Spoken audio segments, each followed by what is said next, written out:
like it's the end of the...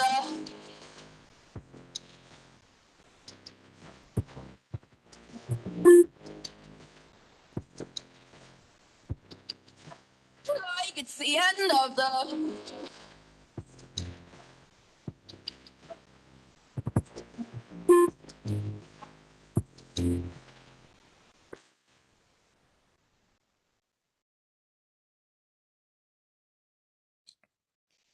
Good evening, welcome. Glad you can join us for this session on ADM, Aeronautical Decision Making and Flight Planning.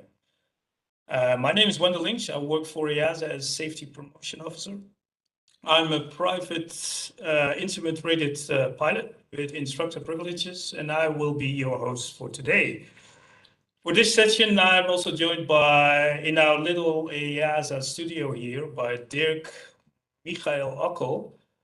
Dirk has been flying over 30 years, 20 years, with both EASA and other foreign licenses, US, Canadian, South African. He is a flight instructor and examiner with over 3,000 hours, and occasionally also flew jets.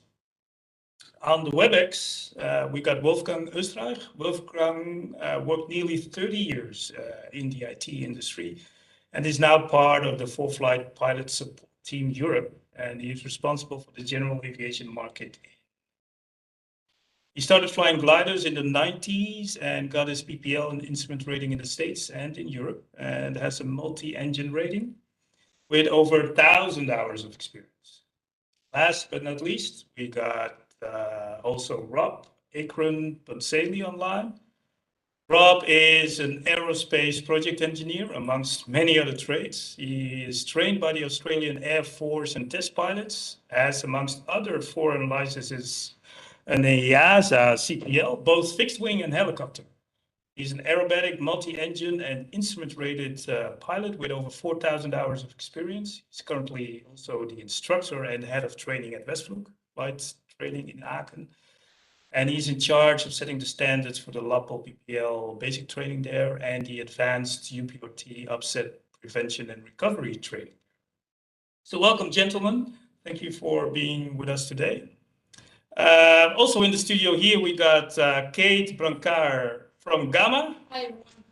You already saw her during our earlier sessions. We're actively working with Cate and with our new friends at Gamma, and looking forward to for this exciting journey together.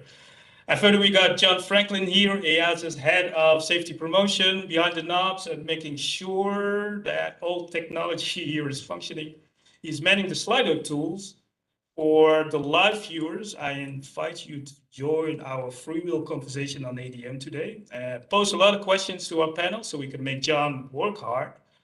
And we hope then to have a lot of interactions and also pick the brain of our panel of experts. We got the we got an extra. So for the best question we get on Slido, we're gonna give you or send you, or you're able to win great t-shirts.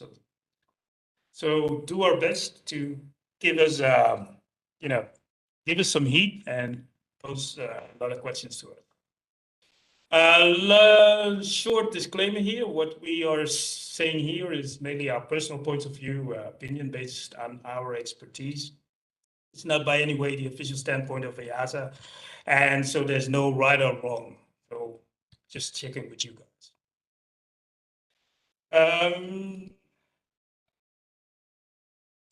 Yeah, well, it's fair to say, right, that the global consensus globally by the whole aviation community, regulators, aviators, all alike, that human factors and ADM specifically is at the root cause for many, as much as 80% of statistics seem to show GA accidents.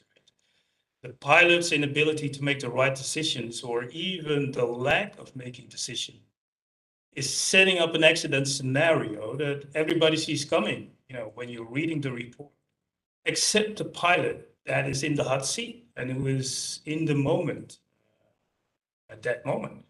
And we wonder sometimes, and we are even amazed and astonished why he or she is not able to stop, reassess, and choose the right and obvious, safe alternative path that seems to be always available according to the circumstance. And as such, avoiding the mishap, and staying out of the news. But so yeah, these statistics are concerning for GA, both in Europe and elsewhere in the world. However, it's kind of, you know, my personal opinion here. I think we can get a little bit carried away. It's not like every time we step in a small GA aircraft, we're gonna crash and burn. It's not like there's only two kinds of pilots out there. One has been in an accident and one who will be in an accident. It's not a fate lottery out there. There's something we cannot do anything about. Have to accept the fact that GA is less safe than commercial flying, and yeah, we just gonna keep coming back with the same statistics and problems each year over and over again. Right? So even if we're going to talk about ADM today and why it's so important, it doesn't necessarily mean we always make bad mistakes, bad decisions. There are thousands of general aviation recreational flights happening over Europe any day. Pilots and aviators fly safely, constantly making the right decision that positively affect their flights at that moment, and nothing exceptional happens except a joyful flight. And that's also the irony of the situation. There is never a report or newsflash on the accident that never happened because of the right decision making of the pilot. I really believe that almost all pilots, every aviator out there, is intrinsically focused on making a safe flight at any time, every time, over and over again, because he or she, she enjoys flying and want to keep on doing that. Flying is an adventure. I think we're really privileged to be able to do it, and it takes a special kind of person to want to go through all that training and studying and check rides to be able to get a license, and take command of an aircraft.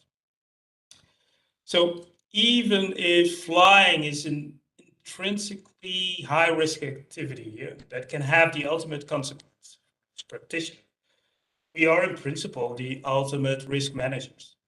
Risk mitigation is part of the fun, I think. We look at the adventure, we look at the challenge, we plan for that challenge, and then we prepare, we execute, we study, we train, we focus. And that's all part of the fun and satisfaction we have when we complete the mission that we were set out to do. It's part of the act of flying, we love and are passionate about. And our reward for all that effort is to safely return home to family and friends after the end of a flight, to keep coming back to fly another day, over and over again. But safety is not a given. It's hard work. It requires attention and focus, and it feels like there is always something waiting around the corner to catch us off guard. And the accident and incident reports are a constant reminder to us that bad things still happen to us as a community, and mostly because we failed in our aeronautical decision making. These accidents and incident news and reports are important to us as a pilot community to go through, to review, to study, because they do teach us something. We can learn from the mistakes of others simply because we recognize and understand the lead character of that report and can almost visualize ourselves in that position. We understand that we are humans first, and that comes even before we are pilots. So we can fail.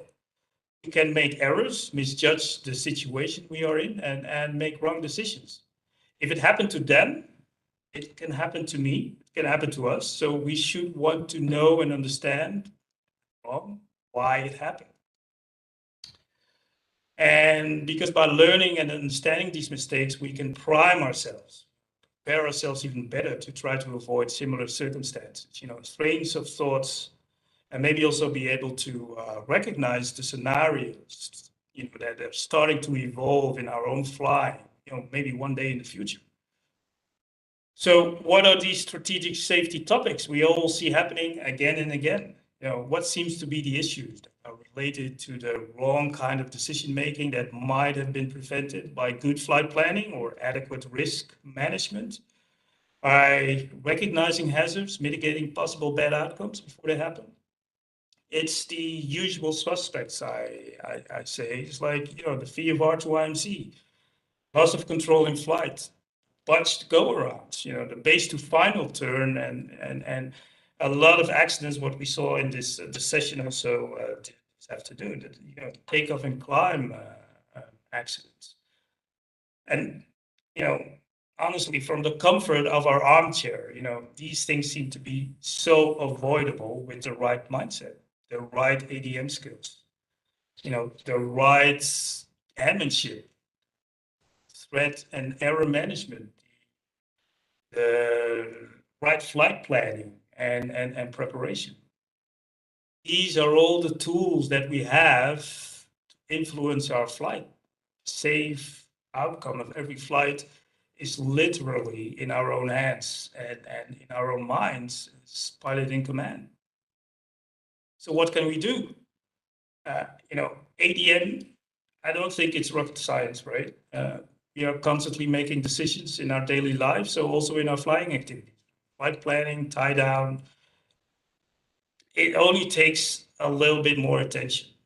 So in my humble opinion, ADM is all about being focused and engaged in a flight we are going to take. Being ready for the flight, and for the unexpected event, without losing the overall perspective of ourselves and our actions. And I think we should recognize four major phases here, where we should be aware, engaged, and be fully focused on what's happening now and what's going to happen next. And these phases have different areas of attention. And, I don't think I will tell you anything new here. And the flight planning phase, where we check the weather, the NOTAMs, the airspace routing, etc. And normally what we use is, we can use the PAVE, the pilot, aircraft, environment, external factors, that acronym, to guide us through that flight planning phase. Then, of course, we know the I'm safe checklist there. So I think also in that phase, in the flight planning phase, we should consider and consult also our personal minimum.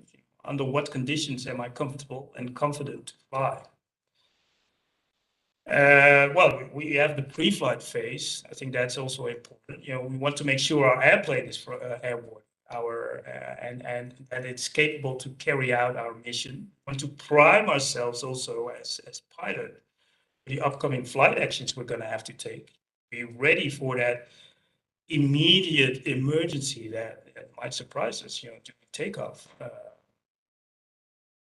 In that sense, in-flight phase, I think we want to be engaged also in the flight, to know what's happening around us, being situationally aware of our movement in the sky in relation to airspace, other traffic, weather, environment. We also want to stay ahead of our plane, not to be the passenger, but take responsibility of being, the pilot in command.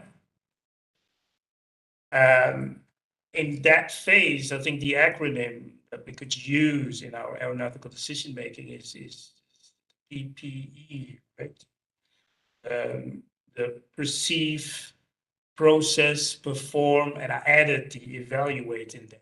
So perceiving is all about being in the moment and gathering all that information that is relevant to flight.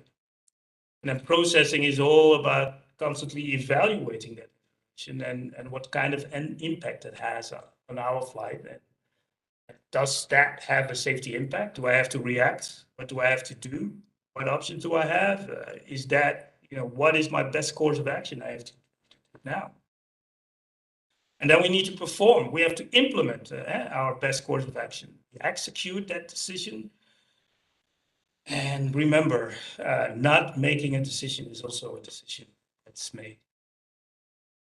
And then basically what I think is also, of course, what we do is we evaluate. Do I need to change anything? And I go back to perceiving. What is very important, also the way I see it is, we're still in the flight phase, but also the post-flight phase is something that we have to keep our focus on. Until the engine is cut off, the aircraft is tied down. Debriefing is as much important as briefing before the flight. We want to know and understand what went right and learn from the moment during flight. We think we can do better. If we properly debrief ourselves, we can take these learning points as input for pre-flight planning for the next flight we're going to undertake. Do I need to revisit my personal minimums? Do I need to extra focus on specific areas? How confident and proficient did I handle the flight? Do I need to talk, review with someone, a fellow pilot, an instructor you can trust? And basically, we are also here from the Aviators Club. We're working on mission briefing cards to help you brief and debrief in a structured way. And I really would like that, make that available to you as soon as possible. And then we can use and test it in the season. So again, in my opinion, ADM is all about being focused, engaged in our flight we're going to take. Be ready. And when you dive in and analyze, when do we see that things go wrong? When do we see that ADM starts to fall apart? And I think that's what the slides say. It's like, it's up to me, but it's according to me, but it's when we're surprised. Things don't go as planned or expected, and we're not ready for it, or we haven't prepared for it. The moment we start to improvise, we stray away from the plan. We don't use checklists anymore. We give up being following procedures. We act impulsively. And also when we're zoomed out, we're not in a game. We're not engaged. I call it being in the white zone. This is being also, and when we are distracted, like, now. So I think this is what I wanted to say as a starter to you and for you to think about. And one of the things that we're going to do also in the Aviators Club is go out, to meet you, and ask you about your experience. So one of the and I started this little project here, and I already went to and asked Nuno from Portugal what his view was on his flight planning and then decision.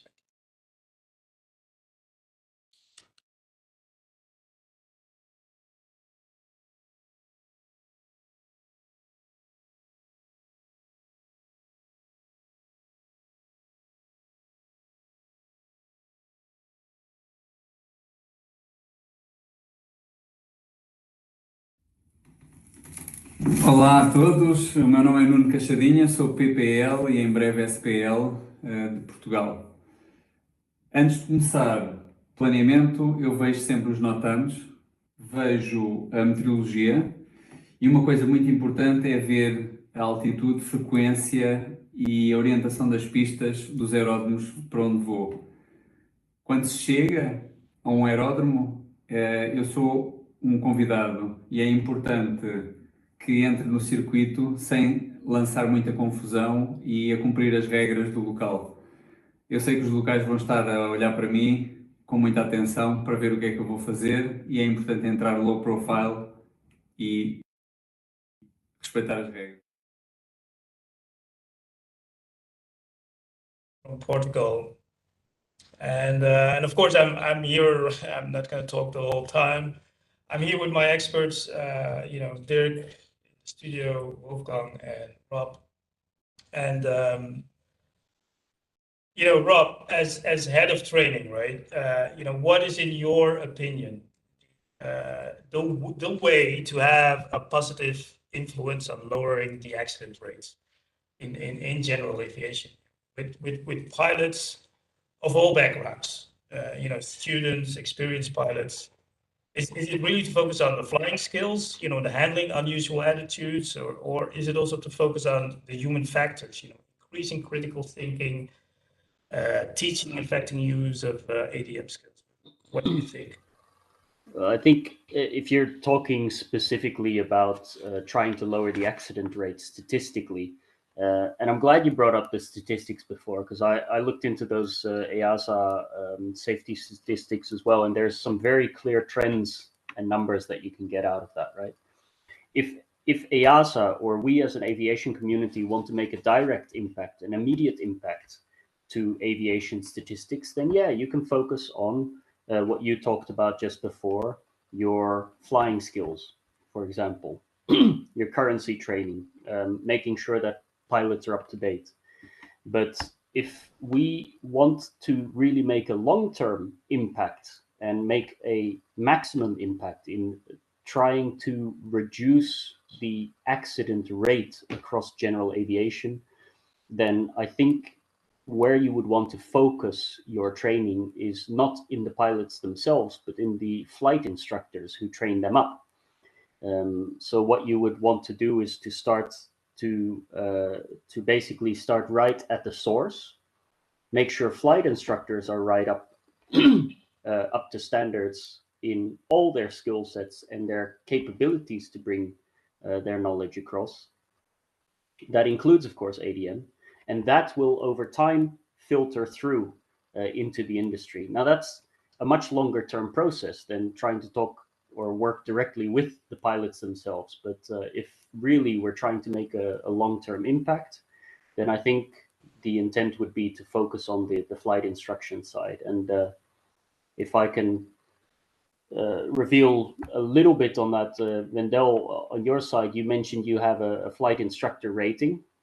I know that you do because you did your flight instructor rating with us, right? Yeah. At Westflug. And if you remember from your flight instructor training, at least something that I'm or that our school is very much focused on, one of the most important things that we're trying to bring across is that when we start off as flight instructors with a fresh slate, a clean slate, a new student, then fundamentally what we are trying to do is we're trying to create habits. And habits are grounded, they are created, solidified at the very start of training. And if those habits are not solidified at the start of training, then poor habits or say attitudes will follow throughout the pilot's entire career, even after they gain their license. And so that's why it's so critical to focus on the flight instructor, ensure that they are focused on creating the right habits, the right mindset to create safe pilots in the longer term. I kind of, I think I agree, and we went through that very intensively indeed during the flight instructor training. And I think I want to add to that because yes, indeed, when we have basic students that basic training that come through the course and they want to do the PPL, I think the flight instructors have had a big role, right? But at one moment, they leave our reach. And once they got their license, when they did the check flight, they're out on their own. And hopefully, and that's basically also the issue. I think. Yes, we have influence trade during flight training, but what happens then? What happens afterwards? Well, that's why the flying skills are one thing, but if you want to influence pilots over the longer term throughout the rest of their flying career, once you let them go, right, with their license, as a flight instructor, your goal is to let people become independent. Then what we really need to focus on is the is the mindset, the mentality that we bring across, which should be a habit created from the very start of training. All right. Yeah, I think I agree. I mean, you guys have anything to say on that or to add? Yeah, that's a very interesting thing, what Rob mentioned about habits. I fully agree. Habits is of great importance right at the beginning of every training. On the other hand, and that's when we oftentimes struggle, there is a thing called negative habit transfer. The more habits we have, the kind of less flexibility we have.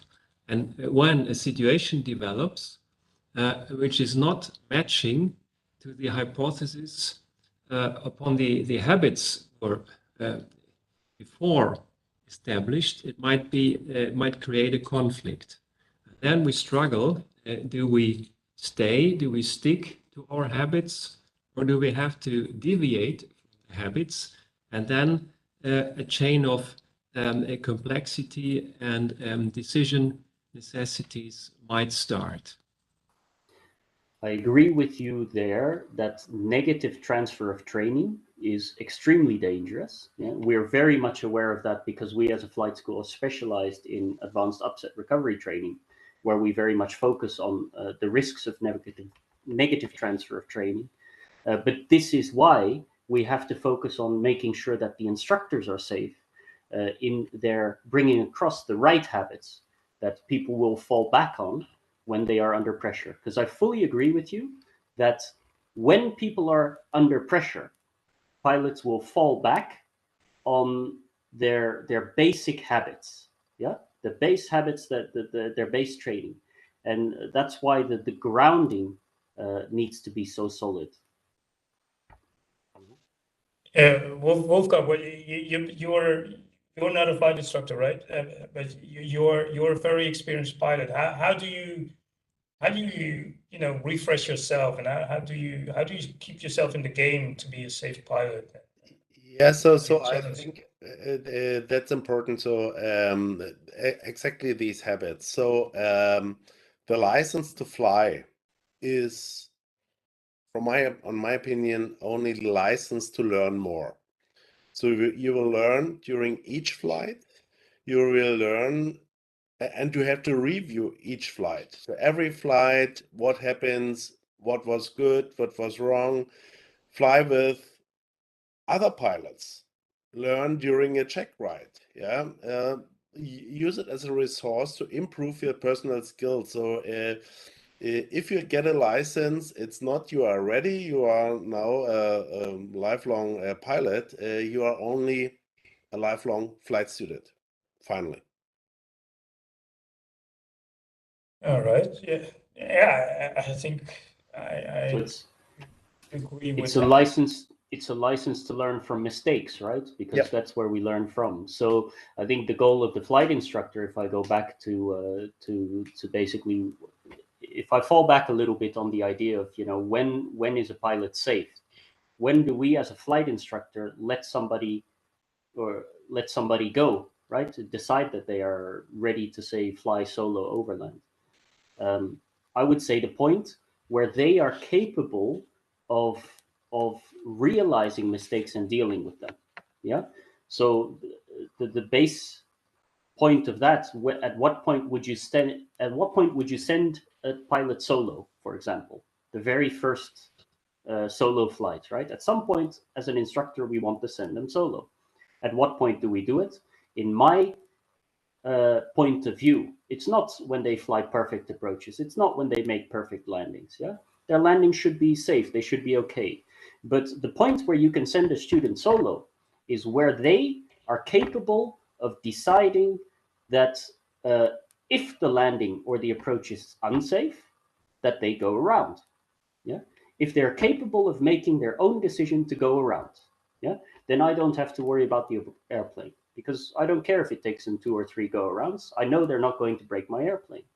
Yeah? And if then the next landing is not perfect, it doesn't matter, because they are at a point where they can learn for themselves, or basically they don't need me as an instructor in the airplane anymore to shoot a bunch of approaches and make some landings and improve on their landings by themselves. And I think the same thing happens for pilots, right? It's a matter of being at a point or being open-minded enough, like you said, that you are capable of learning from your own mistakes. I think that's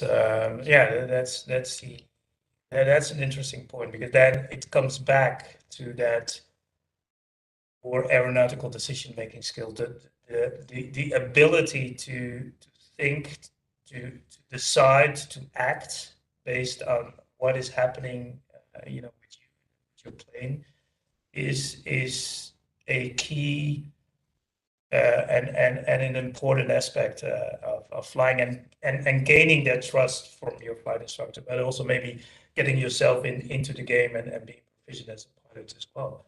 And that constant learning and evolving is something, I think, is a trait, I think, of a safe and pilot. When are we good pilots, and when is a flight safe? Let me make a comparison. Let's compare 3 flights with regard to their complexity and their demands of decision making, of managing the flight, the environment, and so on. So, in terms of what's most complex, a flight. Let's say a Lufthansa pilot conducts a flight with an Airbus from Frankfurt to New York. B, a general aviation pilot conducts an IFR flight in a light aircraft, let's say from Stuttgart to Dortmund. Or C, a VFR pilot does a flight, let's say from Bonn to Dortmund. So what's most complex? My view on that is number C is the most complex of those 3 flights. Why is that? The flight from Frankfurt to New York is in a highly controlled environment. This pilot has done this flight 100 times. He has a highly capable aircraft. He has a lot of computers. He or she is supported by systems of all kinds, and by a second crew member or a third crew member, and by ATC and by engineering and operations, and so on. So that's a highly controlled environment. We never hear that. Really never hear that emergencies happen on a flight from Frankfurt to New York plane, or a KLM plane, or a British Airways plane. Then B is more complex. A light aircraft on an IFR flight from Stuttgart to Dortmund. Why? Because first of all, this pilot, he or she, has not flown this route 100 times, maybe the first time. And then it's a light aircraft, and it calls IFR capable, but we know how capable light aircraft are in bad weather. For many IFR pilots, IFR is just a good chance to skip the navigation and let somebody else on the ground fly that aircraft, literally navigation-wise. But weather-related could be very complex on that flight. Navigation-wise could be very complex. That flight crosses the CTR of Frankfurt with the approach sectors and the departure sectors and so on. And then flight C, the short distance VFR flight, is, and that's my hypothesis, we can debate on that, is the most complex of that. Why that? First of all, it's see and avoid. I have something to manage which the Lufthansa pilot does not really care of. I have to look outside the window and scan constantly, is there any conflicting traffic? Then I have the navigation. And then I maybe flew this route also not 100 times, maybe also the first time. And then I have a pilot, a passenger with me on that leisure flight who is interfering with me, asking me questions, and I want to show us something, and I want to make a 360 and whatever. So, in essence, my hypothesis is requirements on us as leisure pilots doing VFR flights to distances where we to destinations where we never were is much more demanding than the other two sections. So we should get more training. We should not only on navigation, aircraft, on communication, but also on decision making. I think. Yeah. So I would say it's a little bit different, or I would say a little bit different. I think the most complex flight as a private pilot is a single pilot operation under instrument conditions, because you're on your own. If something goes wrong, you're on your own, and you have to make all decisions on your own. So the example with the VFR flight, so it depends on the experience of the VFR pilot. If I'm an unexperienced pilot, so then I should start talking to my passengers, please shut up. So I have to focus on the flight. Yeah, so I can make decisions. I can reduce complexity. But I agree that is looking out for traffic with a landmark navigation, that could be, it's another challenge. Yeah. I wouldn't go as far as to go into an argument of which flight is more complex or so, because I've got a lot of friends with Lufthansa, so I have to be careful there as well. But I've got plenty of colleagues, of course, in the GA world. But certainly, I would state I would agree that on the VFR flying side, there's a different level of flexibility required. Yeah, we're all trained for the operations that we're doing, and maybe if you're flying line over longer distances under IFR ops, operations become more regular. You start to know the routes, but certainly we still need a mental flexibility for any unforeseen circumstances which pop up, which generally always do pop up. But I guess I'm tending to sit with Wolfgang. Single pilot IFR is hard work, especially if you're in a multi-engine aircraft. Single pilot IR is very hard work. Not to take away from the fact that as a VFR pilot doing short flights, we still need to maintain that mental flexibility and keep our eyes out outside. Well, yeah, thanks for that. And so I'd like to park that, and because one of the things that, of course, I was really, because ADM for me is a bit philosophical. It's almost like it's not. Yeah, we have to think about it, and we have to grasp for how do we make decisions. It's almost like, we have to be in the zone. We have to prepare ourselves, mentally prepare ourselves. It's almost like being mindful in flying. And for me personally, the flight planning bit, the whole,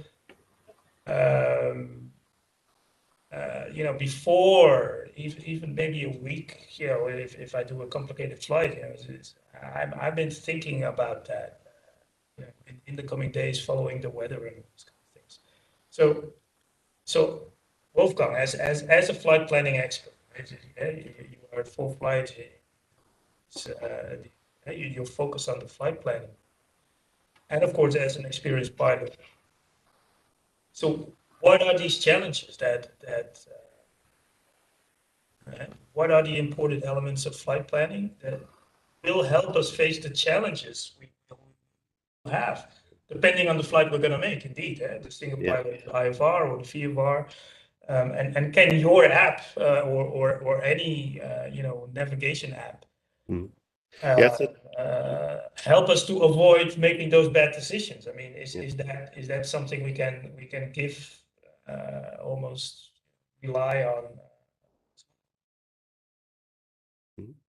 Yep. So Dirk mentioned already some aspects. So there's one thing is very complex airspace structure we have here in Europe, with many randomly activated danger or restricted areas, which makes especially VFR flying very painful, and VFR flight planning. So it's not about having a short flight over a few miles. It's really flying between countries. So keep in mind we have time machines, which are shrinking distances. You can have breakfast in France and dinner in Switzerland, and in the evening you are sitting with a cappuccino and the Lido in Venice. So and that's why we are flying. But doing this in a flight preparation, so this airspace structure is very complex, and these electronic tools can help us to declutter airspaces, to reduce unneeded information during the flight. And if the application is cool, then information reappears if needed. Yeah, so like we are doing in ForeFlight. So the next thing is weather planning. So Europe is a wonderful place to fly, but each region have its own weather challenges, and having current weather information available for flight planning, and in best case also during the flight, makes flying more safe. Yeah, for IFR flying, there are different challenges. So we have that monster of Eurocontrol system with a route availability document, which has many thousand restrictions and constraints. And manual IFR route planning is nearly impossible today. So, for example, the ForeFlight Route Advisor or similar tools help you to create not only a Eurocontrol valid route. So, if the tool is good, the tool is also consider the aircraft performance, and is providing you with a recommended route with optimal fuel and time consumption, and is based on your aircraft performance. So these are some things which could be help or which could help the flight planning. Yeah, and it's almost like you say, okay, well, if you can, get these little things out of the way, at least as much as possible, as much as can maybe have more room in our head to basically also be able to handle the things that are maybe more important to us, and not be cluttered with. So what you're trying to do is you're trying to reduce the workload, right? Yeah. In the cockpit, and that's what these tools are absolutely great for. And that's and maybe just a short, maybe because there might be some interesting questions, right, John? But so why? And I'm putting you on the spot, Rob. Why then do we still teach the charts and the ruler and the the pilotage and the. Yeah, this is a discussion that's still continually being waged with us as head of training for a flight school. We still have this discussion the whole time in our flight instructor discussions, right? So tools like tablet-based planning software and flight following software, they are just that. They're tools. And something interesting that you notice from our point of view is we are a flight school, and we are always also a charter organization. Yeah, so we see our pilots go from pedestrians to student pilots to eventually graduating to their PPL, and off they go. And throughout their PPL training, of course, we're still working with paper charts, although we, as Westflug, we were one of the early adopters of computer-based flight planning, right? So we do our flight planning, then use our paper charts for navigation en route. But what's happening is, once pilots get their pilot's license, the first thing they do, of course, is buy themselves a tablet and get themselves a nice flight planning software. Right now, I know that Wolfgang is biased because he's of course working for a particular organization, but I can tell you we work with other software providers as well. But what we notice is that once these private pilots start to operate themselves with these tablets, they are effectively teaching themselves to fly with this navigation software. And at that point in time, we're starting to get a problem where maybe the tablet is also becoming a bit of a distraction in the cockpit, because it's such a nice screen that you're looking at. Yeah. And we you will find the strangest places where these tablets are kind of placed. They'll be in the middle of the windscreen, or they'll be placed in front of my flight instruments, that type of thing, where I personally prefer the kneeboard format, which you can do with the tablet. But fundamentally, if we go back to the question of why do we train paper charts, it's of course your ultimate fallback, right? In the event of loss of power, in the event your battery dies, in the event your tablet overheats, which is a regular occurrence, by the way, out of experience. If that technological side fails, then you should have a backup, at least being capable of flying with paper charts.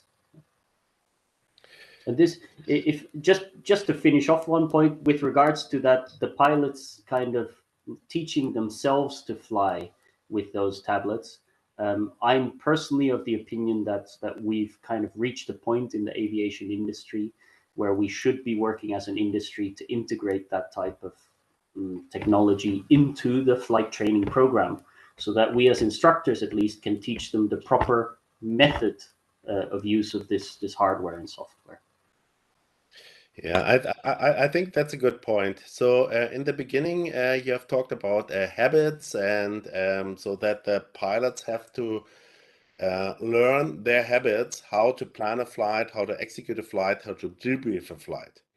And I think that's a good point to start integrating these tools. The pilots are using them after the PPL immediately. Yeah, you said it. Yeah, so that's a very good point to have this workflow implemented into the training, and to teach the workflow, and and teach also how to use the tools. So the tools are very powerful. They can help you a lot, and tools like synthetic vision can also make your day when you have done a bad decision.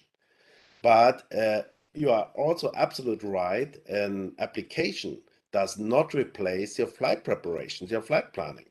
It's just supporting you. Yeah, but you have to learn it. I understand, Wendell, we are talking about aeronautical decision making, ADM. What is that? First of all, most important thing on ADM, on aeronautical decision making, is it's about decision making, whether those are aeronautical decisions or other decisions. So it's and the ability and the willingness of making decisions is somehow very closely linked to the character and the mentality of the respective person, in this case of the pilot.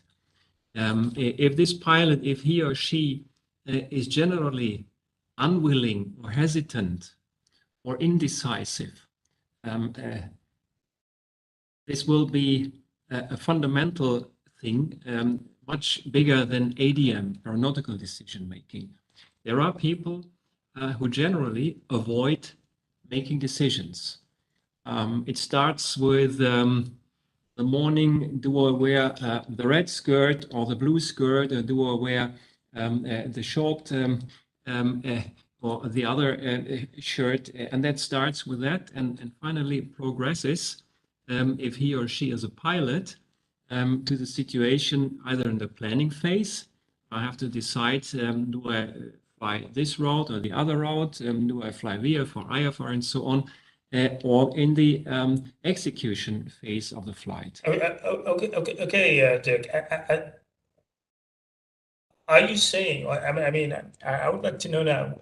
Would you be saying that people that are making or not making the right decision, we should also be able to say, like, well, I'm sorry, you cannot even, we cannot make you a pilot.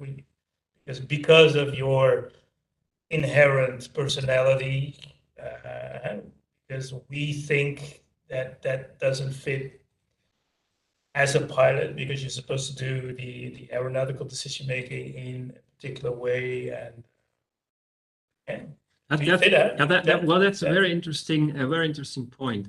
I wouldn't agree when you say you are not capable of making good decisions, you are not capable of flying.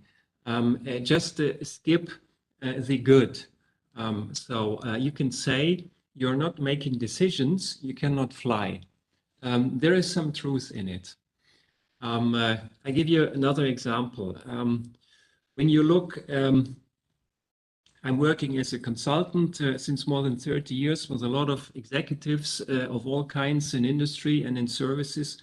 I know a lot of people who made a career, who really progressed in their job to highest rankings. I know a lot of people who did not make this career. There is one foremost character attitude which you can significantly distinguish between those two groups. That is the determination level. How willing am I to make decisions in whatever sense? So typically it's significantly.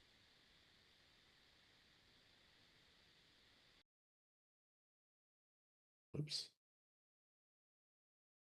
Okay.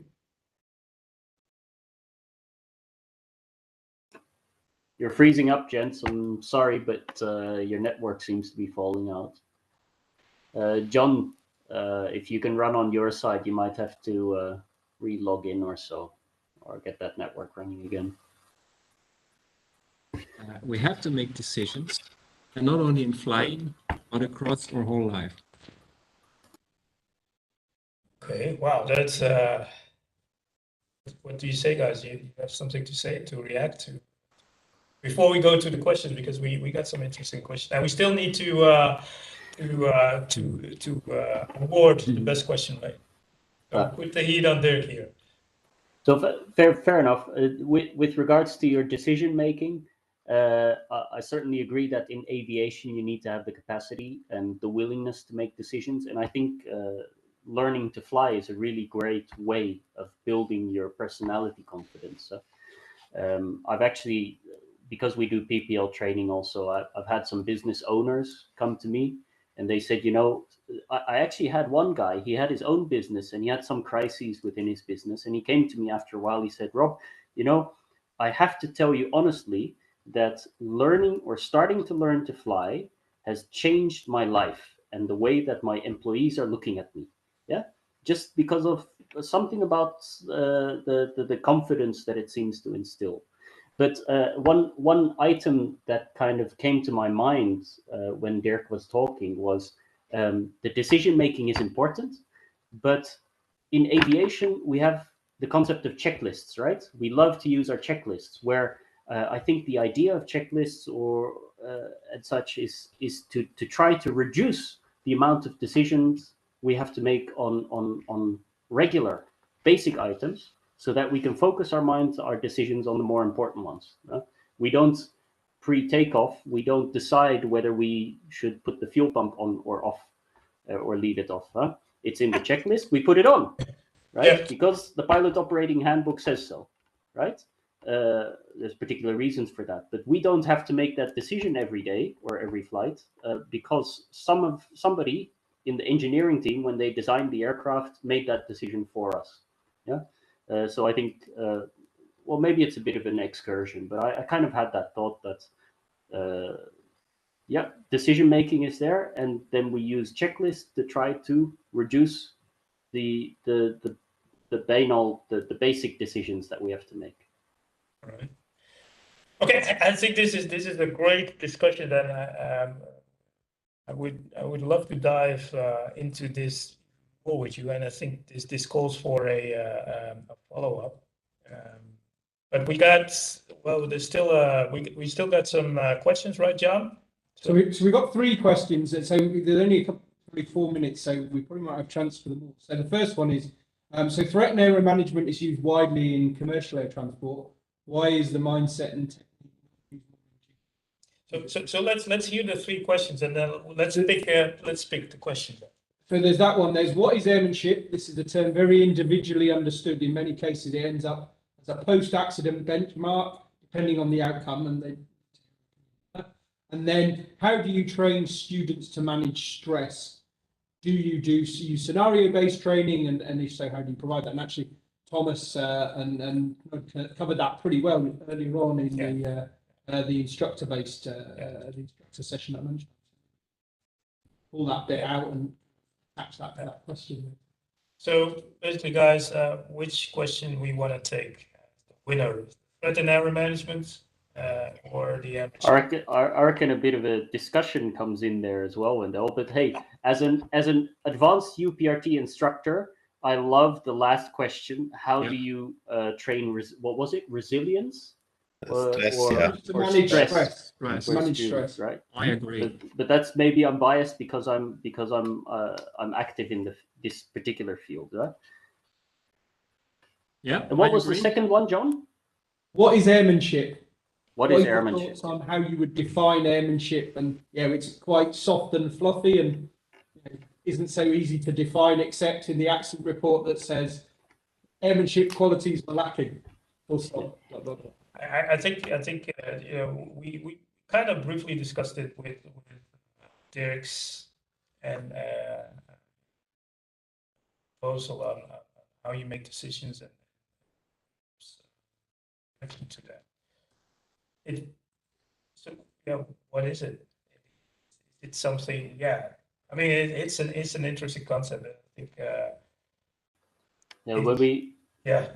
I had a thought in terms of aeronautical decision making. What is airmanship? It's hard to define, right?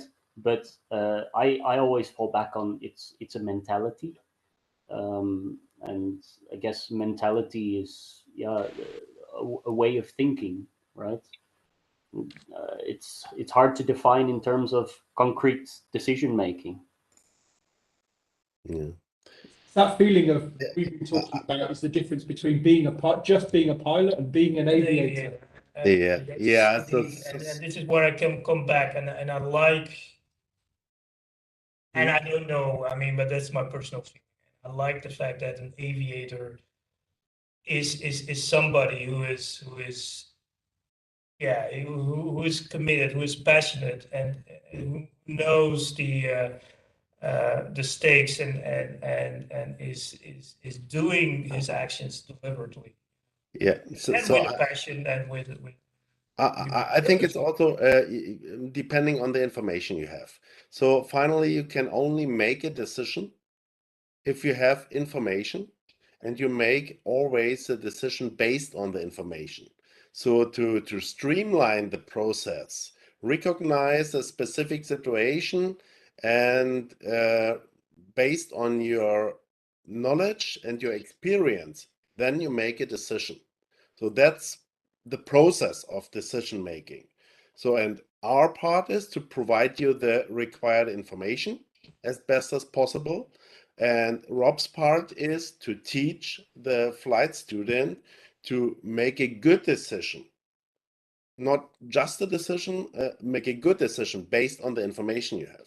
So that's what I would define. Right. I think we're approaching the time now.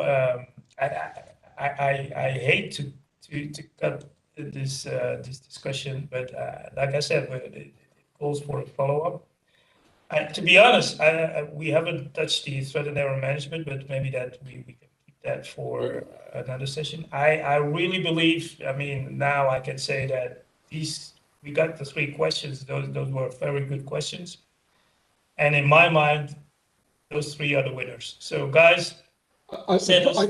I put our safety promotion email address in the chat, and if whoever asked those 3 questions could drop us an email with your contact details and your shirt size, we'll get the t-shirts in the post to you probably on Monday, because I'm not actually in the office today. All right. Well, so well done, guys, for the questions. You won a t-shirt, and we're gonna have to unfortunately end this discussion.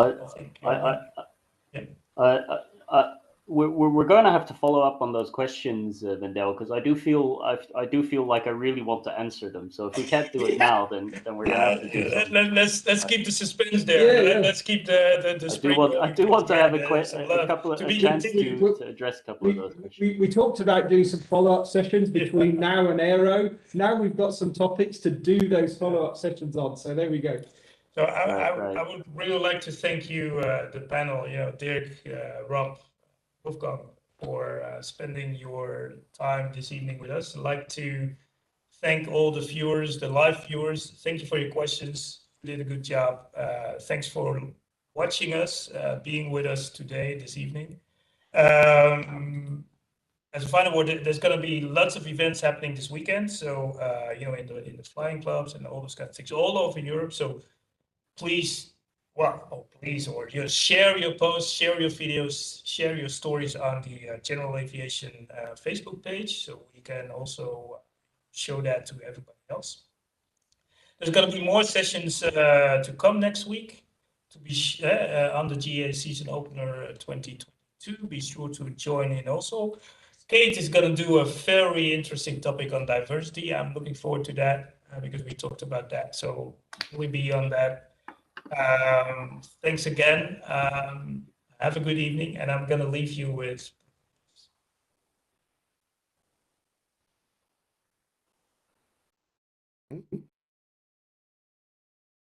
Η λήψη αεροπορικών αποφάσεων είναι μια σύνθετη διαδικασία κατά τη διάρκεια της πτήσης, η οποία βελτιώνεται και απλοποιείται με την απόκτηση πτυτικής εμπειρίας. Κατά τη διάρκεια της πτήσης, οι αποφάσεις καλούνται να είναι κέρυες και υλοποιήσιμες, με κύρια κριτήρια, πρώτα την ασφάλεια της πτήσης και δεύτερον την εκτέλεση της αποστολής, είτε αυτή είναι επιχειρησιακή είτε για λόγους αναψυχής. Οποιοσδήποτε άλλος παράγοντας εισέλθει στην παραπάνω διαδικασία πρέπει να εξεταστεί με βάση τα παραπάνω κριτήρια και τη συγκεκριμένη σειρά προτεραιότητας. Το τρίπτυχο λήψης αποφάσεων εξετάζει τις εξής παραμέτρους: το χειριστή του αεροσκάφους, το αεροσκάφος και το εξωτερικό περιβάλλον. Είναι ένα συμπυκνωμένο και αποδοτικό μοντέλο που μπορεί να χρησιμοποιηθεί από αρχάριους μαθητές μέχρι και έμπειρους χειριστές αερογραμμών. Μπορεί να παράξει γρήγορα και επιτυχημένα αποφάσεις που μπορούν να εκτελεστούν ασφαλώς κατά τη διάρκεια της πτήσης. Αυτό το μοντέλο μπορεί να γίνει πιο σύνθετο με τη συμπερίληψη επιπρόσθετων παραμέτρων, αυτόματα όμως καθίσταται και πιο χρονοβόρο. Ο χρόνος είναι ένα πολύτιμο και καθοριστικό στοιχείο κατά την πτήση που πρέπει να προστατεύεται με φιδό. Απ' την άλλη πλευρά, η ασφάλεια της πτήσης δεν πρέπει να διακυβεύεται σε καμία περίπτωση. Εξετάζοντας το τρίπτυχο που αναφέραμε, ξεκινάει μια διαδικασία εσωτερικών ερωταπαντήσεων σύμφωνα με τα στοιχεία που διαθέτουμε εκείνη τη στιγμή. Ας δούμε τι ρωτάμε τον εαυτό μας σύμφωνα με το τρίπτυχο. Για το χειριστή του αεροσκάφους. Είμαι κατάλληλα προετοιμασμένος για αυτή την πτήση? Είμαι σε καλή φυσική κατάσταση? Πότε πέταξα τελευταία φορά? Πότε προσγειώθηκα τελευταία φορά με πλάγιο άνεμο? Έχω την κατάλληλη εκπαίδευση για τη συγκεκριμένη πτήση? Για το αεροσκάφος. Είναι το αεροπλάνο μου κατάλληλο για αυτή την πτήση? Είναι πλόιμο? Έχει τον εξοπλισμό που χρειάζομαι για την πτήση? Πόσα καύσιμα απομένουν ακόμη? Έχει φώτα για προσγείωση μετά τη δύση του ηλίου? Για το εξωτερικό περιβάλλον. Πώς είναι ο καιρός τώρα? Πώς θα είναι ο καιρός την ώρα της απογείωσης και της άφιξης? Έχω ξαναπετάξει με παρόμοιες συνθήκες και πότε? Μήπως πρέπει να ματαιώσω την πτήση λόγω άσχημου καιρού και να φτάσω στον προορισμό μου με άλλο μέσο? Μήπως πρέπει να επιστρέψω στο αεροδρόμιο αναχώρηση ή να κατευθυνθώ σε κάποιο άλλο γνωστό προορισμό? Αυτό είναι ένα σύντομο παράδειγμα από μια ακολουθία ερωταπαντήσεων που ο κάθε πιλότος έχει προετοιμάσει και τις εκτελεί κάθε φορά που καλείται να λάβει ή να αλλάξει μια απόφαση. Τέλος, καταλήγουμε να έχουμε ένα personal checklist και τα personal minimums, τα οποία αναθεωρούνται ανατακτά χρονικά διαστήματα εφόσον έχουν προηγηθεί κάποιες από τις παρακάτω συνθήκες. Παραδείγματος χάρη, απόκτηση πτυτικής εμπειρίας. Επιπλέον, ειδική εκπαίδευση. Απόκτηση ανώτερου πτυχίου ή ειδικότητας. Απόκτηση πτυτικής εμπειρίας σε ειδικό περιβάλλον όπως αεροδρόμια με ιδιαιτερότητες, εδαφική ιδιομορφία ή άλλα χαρακτηριστικά. Έτσι λοιπόν, γνωρίζουμε εκ των προτέρων αν μπορούμε ή όχι να εκτελέσουμε και να ολοκληρώσουμε την πτήση ή αν μπορούμε να αλλάξουμε κάτι ώστε να φέρουμε τις παραμέτρους υπέρ μας. Αυτή η διαδικασία λήψης αποφάσεων εξελίσσεται διαρκώς και ο κάθε πιλότος τη διαμορφώνει σύμφωνα με τις δικές του ανάγκες.